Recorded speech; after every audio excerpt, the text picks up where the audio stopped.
चैत्र नवरात्रि हिंदू धर्म का एक बहुत ही पवित्र और महत्वपूर्ण पर्व है, जिसे हर साल वसंत ऋतु के आरंभ में मनाया जाता है। यह पर्व माता दुर्गा के 9 रूपों की पूजा और उनकी शक्ति को याद करने के लिए मनाया जाता है। मान्यता है कि इस समय प्रकृति में नई ऊर्जा का संचार होता है और इसी के साथ जीवन में भी सकारात्मक बदलाव लाने का यह सबसे शुभ समय माना जाता है। पौराणिक कथा के अनुसार जब पृथ्वी पर महिषासुर नामक असुर ने अत्याचार बढ़ा दिए थे, तब सभी देवता मिलकर आदिशक्ति की आराधना करने लगे। उनकी प्रार्थना से माता दुर्गा का प्रकट होना हुआ। माता ने 9 दिनों तक महिषासुर से युद्ध किया और अंत में उसका वध करके संसार को उसके अत्याचार से मुक्त कराया। इस विजय के प्रतीक के रूप में ही नवरात्रि का पर्व मनाया जाता है। चैत्र नवरात्रि का एक और विशेष महत्व यह भी है कि इसी समय से हिंदू नववर्ष की शुरुआत मानी जाती है।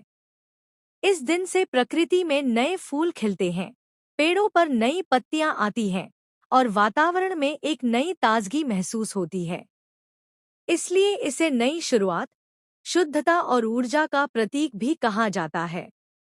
इन 9 दिनों में भक्त माता के अलग अलग रूपों जैसे शैलपुत्री, ब्रह्मचारिणी, चंद्रघंटा, कूष्मांडा, स्कंदमाता, कात्यायनी, कालरात्रि, महागौरी और सिद्धिदात्री की पूजा करते हैं।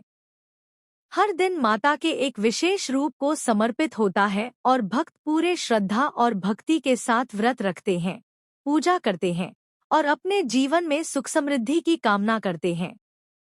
नवरात्रि हमें यह सिखाती है कि चाहे जीवन में कितनी भी कठिनाइयां क्यों न आएं, अगर हम सच्चे मन से प्रयास करें और सकारात्मक सोच बनाए रखें, तो हर बुराई पर विजय पाई जा सकती है।